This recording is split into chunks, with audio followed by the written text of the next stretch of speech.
دوباره سلاو گلاف جناوندا رادیو ویر اف ام شاپینرین ما دریا پلا اف ام 103.5 هر وقت تماشاوانین ما دریا رو پلا ما فیسبوکی ویر عربی سلاو رج بو حمیان شوم وکی کومدیار کرد سپیک سبیجو میوانه که لگل ما هوا میوانه مجی ولیدا بوتی هف سروکا دسته کاروبار جواکی و کار لهری ما جزیره دی به میوانی ما بخیرات نوید کم روز باش سرچاوه روز باش ماموسته گرینا سکار بدنگ بلند بکش بومه سپاس بوی درفته برز ولیدا بوتی ام دسپیک بحثا هرگیلین بریاری بکن کو جالی دسته کاروبار جواکی و درکت هجمارا یکی ده حفده الصباطی ده کونا به زارو کار بکن ده کارگاهان آواهین گشتیار و هروها وکیدن داره سپاس بو رادیا بویر درفتی گو دانمش بگو ام جی کار بن و پروژه خواهش و بریار و یعنی بریار گو درکتی درباری کاری زارو کا همه جه کار تایبت وکی بریار اف پروژه کی یعنی بهتر گریدای قانونا پیمانا جواکی یاگو کارانی نازاروکا نه قبول کردن قدخ کرنا کارانی نازاروکا جبو گزارو کار به کاری خو زاروکتیا خو جیان بکش بگو کار به زاروکتیا خو ببینه درفت و امکانی گو یعنی جبو زانبونه جبو خوندنه جبو پیشخستنا زاروکه و جبو پیشرو جای اف یعنی بریاره کی گشتی دو هف پیمانا جواکی ده وینا قدخه که بکارانی نازارو کاش بوی شوام یعنی بری و بریاره گو حفظه مها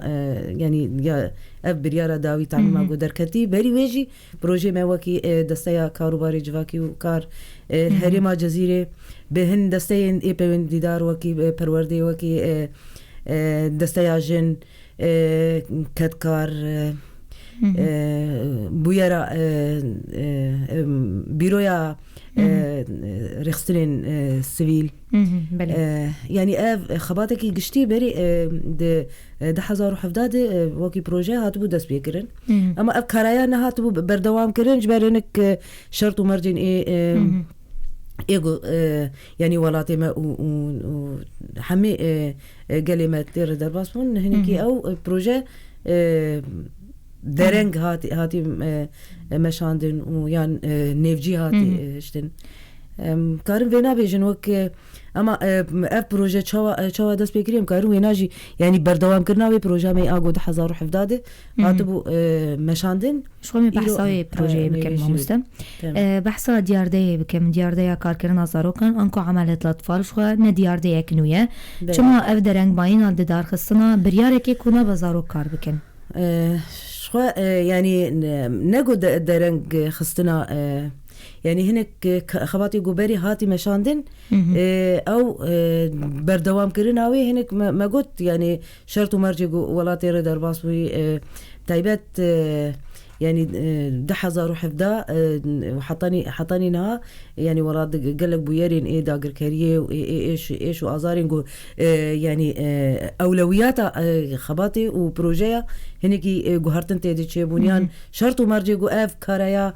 تشابي بردوام كرين تشابي تمام كرين هنيكي اصلنجيه جو دنافا جواكي دهاتن ديتين بتايبت وكي مالباتي وانزارو كاتشوا يعني او يعني هجماري جوز زاروكي ايجو كاردكن شوا يعني سكناندنك لسروان هاتي تشيكرن يعني هناك ظروف يقول نهشتن جو افكاريا بردوام بك وبكيج سري يعني حتى اصلكي هات مشاندن لي اما نال غوري داخواز وبروجيا جو هات بو داس بيكرن وكي بريار یان وکی زاگونی گو دنوا پیمانا جواکی تی خواستن گول سربی سکناندن وی آلی دهنی کی زحمتی و کمانی هاتن در خستن بله برز ولیدا تجمره بحثا مکانیزم جیب کرنا بریاران گلو لهرما جزیره تنی پیکانه یان لهرمندن شوا يعني جزيرة و يعني هرمين باكور رجلاتي سوريا تفاي اف بريار دماغو ج دستیم باکو رجلاتی سوریه درد کفنج بو تفایی باکو رجلاتی سوریه يعني بيكان وكي هريما جزيرة ام يعني بري ما دست بيكري شخوا وقتی گو بریاری که سر آسا باکو رجلاتی سوریه درد که یعنی ام جه خوا وکی پیشنگتی دوی پیکانی نوان بریارا ده ام جه خوا دبینن و گرک ام یعنی هم بهتر ام کاربن جه هر داری بهتر و زیده تر گو ام کاربن وی بریاری پیک بینن. ولی دوباره دویجم سلاوش با همی گهداران میوانم الاستودیو ایجی بریز ولی دابوتی هفسروکا دسته کاروبار جواکی و کار لهرما جزیره میوانمه بحثا مجارا کار کرنا زاروکان انکو عملت الاطفال کو بریارک جعلی واجی درکتیم بحثا وی مجارید کن دوباره بخیر هاتیجی بریز ولی دا آمار انکو احصایی هنه درباره زاروکن کو دجیر تمنی یاسایی دا کار دکن دهندری آواهین پیشاسازی و گشتیاری و کاریندن ده يعني إحصائية قد دركات مباري نها شوي يعني حطني هجمارك هريما جزيرة ده كارم بيجن يعني هجمارك هاتبو درخصن أما أب هجماريا يعني هناك تفاوتة كي تد هابو مسألة لسر أصلا حردو كانتونا يعني سرجميري كي جوهات شكرن بتايبات 10,019 دسبيكا 10,019 يعني هجمار إحصاءات يمين يا جوهاتي شكرن يعني لحمه يعني جي كار خاصة مدينة صناعية وقت بيجي زيدي حفصدو دورة حفصدو بينجي زاروكي لجي كار هاتن يعني ده وي هجمارتني ده هاتن درخصن أما يعني جبوجو بهتر كاربن أو زاروكي جو لفان جي كار بقر نسر يعني بقر دبستاني وجكار يعني أو مسألة شغل عندنا زاروكا بكارين زاروكا بكاربن الريل بيشية بقرن هناك زحمتي جبوجو بكاربن وي إحصائي كم بكن وي هجماري كم بكن أو آلي كم هاديتنا يعني إحصائية ويدو يمين تج أمارة ويدو يمين حفظوا بينجي زاروك من دسبيكا نزيكا حفظوا بينجي زاروك دسبيكا 10,019 دبو از أمار بحثا بروجين وابكم قالوا هنا جابو نوفاجين كرنا أنكو تأهيل زاروكان يعني تاني أفبريار جي كرن با يعني ما وك بروجاش خو ما جو يعني جرك أم وك دستيا بروردي بتايبات أو جي جو زاروك ليه بهتر فان درفتو إمكاني جو في جي جو تيد كاردكن بشكل كي زانبون بشكل كي زانستي كاربن يعني بكن وكي خبرتك يجي خاره دبستاني ايه تأهيلي أو هاتن بروجه هاتن پیشکش کردن اما يعني تشقاسي أبايا كار زاروكا بكشين ناف قديسة يعني دواري خواندنا وزانة كرنة ده هنكي دويالي يعني مدرسة الصناعية يقول برورده يعني نها يك جوانه اما يعني بروجه دنج بوغو امكاربن وان زاروكا وغارين كار و ايغوج ديفلا وان كار بكن معلومات ده بروشوري ايش توعية كرنة هاتن درخصتين هاتن بلاو كرن زيارة كرنا مالباتي وان هاتن شي كرن يعني جبوه توعية كرنا مالباتي و پیش روجا زاروك گرک زاروك پیش روجا خو ببینه دخواندنا خوده دب کار آنی نازاروکا د چوا لسر جسدی وانو سر نفسیتا وان باندوره کی د چی کرن اف يعني آلی توعیه کرن و د ناف مالباتي دي اف کارaya جهاد کرن حتی جبو درفتی کار جبو مالباتي بین دیتن مثلا اولوی جبو مالباتي گزاروکی وان کار دکن ام خدانی وان زاروکا خودی وان کاربن وان تخن کار ده افجي وكي بروجي ما داني بيشاخو هنك يعني هنك مالباتي ايجو بيكار بنيان يعني مورد واني اي مالي اي خودي كرني يعني مصدرك واني مادي كيم بما كار جوار فرصتي كار جوار ديتن يعني دحما الياد ما خصقو ام يعني اف بروجي بالسرب كافي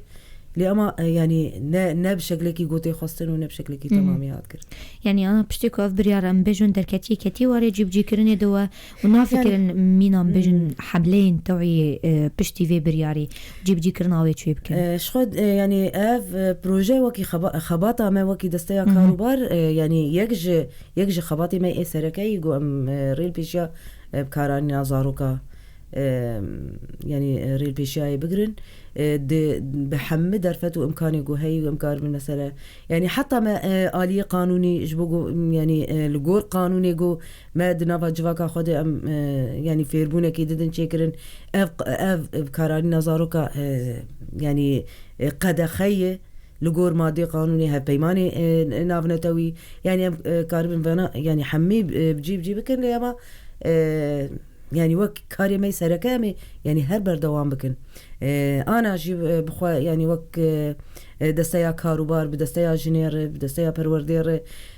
يعني هنك صازين ايجواكا سيفيل وقفا جني يعني خباتكي الدوي آلي ده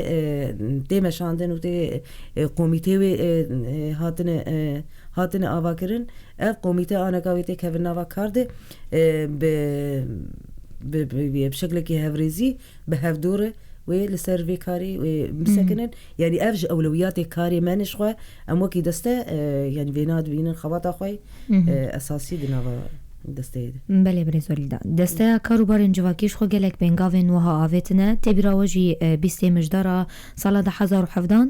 ولی گل یکیتیا کتکاران لجیجی کار کرنا زاروکان و خبات کرنه انجام چاوا و قزنج کرن دوی دمیده يعني ويدمش خو ما اف رابوراويجي ما راكيرو ما يعني وكي داخ يعني كي جوي شاغي ما داج يعني زيدي 120 زاروكي يعني هجماركي باش زاروكا فقريان دبستاني قوي وهنك مالباتي ايجو يعني ما كار جوان هو كي دستيا طاقة ويشاغي كار جبو دماغو كارمند خاصن ماغو اولويش بو خديه فان زاروكا غير كتيكا بالنافا كارد يعني او اليجي ما يعني دام شاندن يعني هجماركي بوي وي مشروع وي غافا غما افيت وي شاغي ما هجماركي بغاراند اما يعني هنك يعني ايجو ما نكاري بون حتى قوميتي ما ايجو دركتهم في خباتي راسي ايريشي هنك جهه كار وهنا حتى يعني مالباتي زاروكا جي يعني قبول نذكرن شوا هون تين دخوازن رزقي مالا ما هون قدبكن يا زاروكا ما جكار دور بخين وي الي دحمي يعني زحمتي هبونجي بله بريز ولي داش خو دياردن بجن روج زياده تر بعد روشا هسيار كو هرم تيرا درباس بوم گلك مالباتين كديكار رم بجن باوان جان خو جدزدان ده انجام بوم ببارانا تركيا ده مینا کم بجن زاروک نه چارمان کو کار بکن دا مالبات خو بدن جان کرن جبوان زاروکان چه چاره لبردستی وهنا شو يعني أبايا أقول بيهتر مردشين مهم يعني يجبو زاروكي إيه سوي يعني حتى يعني فيدو ما دايما قلت قوميتي وسيرفي خباتي ساكنة ما أوجي يعني السر هاتي ساكناندن جبو فان زاروكي سوي جه جوان بين ديتين يعني هناك يعني زاروكي جو مالبات أخو حمون داقر زاروكي سوي إيجو لجمع هنش بقوم كاربن وان وك جهكي جندي وان زاروكا يعني جهة جو كاربن وان زاروكا باش پرورده بكن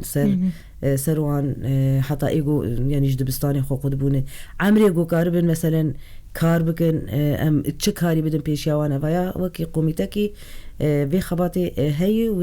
وک پروژه مدانی پیشیاخو به هنک آلیه پیوندی دار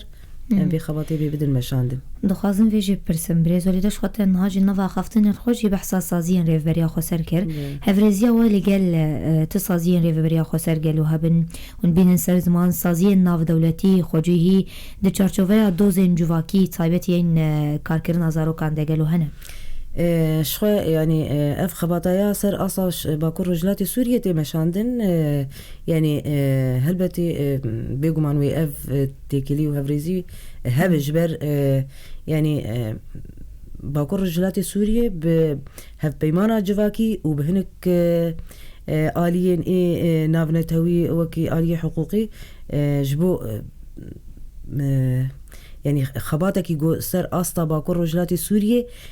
مشروعيتها في كاري هاني جكي دكتي أو خباتاياتي مشان تكليجي حتى يعني وكي جنبت هايبة كارن بيجن يعني اللي قال هناك ريخسنين نافنتوي جناتي كلي هنن حتى يعني أو بخوجي يعني دستك داين جبوغو مكاربين بي بروجي ببن سريشي دوي علي دهانن يعني جاجران هن ريخسن هن كوبارسنا ما في بيجن حقوق الطفل وكيد بيجن ناف دولتي وتكليب كسن وصار نكرنا يعني تكلي هنن أما وكي تشوا مثلا خباتك يجو مثلا هن ريخستنين يجو هاتن هريمي ووك شو باندنكي دان شكرين كأمي شكار بند درفت وإمكان جوار بيدا بكن يعني ما جيما حاجتي هريمي خوا تشوا يعني بيبي قانين ما قوتن أما يعني أبانا حمي بشكل كي تاني آلي نظري آلي قوتن هنا نكتي واري براتيكي وكار از بفي برسيجي امي برب داوية فيدشن تخازم في بكم داوية دوكي دستيا كارو بارين جواكي ونافندين جنوب وفاجين كرن آنكو تأهيلا زاروك عن دامزران دنيان چاو يعني ما نافند ما فنكر أما بروجة ما داني بيشي أخوام جبوغو كاربن يعني جبو زاروكا خباتك ما قلت قوميتي أنا كاتي تشكرن جبو نافن ديوان جبين فكرن وام چال سر بسكرن بينك آلية بيوندي دار دس بيكريا ما هين خواتين د سري دي هين نگهان سپاس بو ویدر فته برزولی دابوتی کاروباری جواکی گوتنک داشته بهیزم قالك سپاس بو وجي بو ویدر فته و دان به وكي دستيا كاروبار شو يعني اركي ما يجو ام هم بهتر كاربن في فان بروجي خو بگهين سري وقالي ما جيب مرالي كاربن مالباتي زاروكا مرالي كاربن جهه كاربن مرالي كاربن جو افزاروكانا زاروكتيا خو ببينن وخواندنا خو ودرفتي خوي پیش روجي دز بخين سپاس بو ویدر فته برزولی دابوتی افسروکا کاروبارین جواکی و کار لهرما جزیره سلاوش بونوا و حمیان گهدارین ما لیوی ما بین پشتیوینا بری خلقا خبره بردوام دکن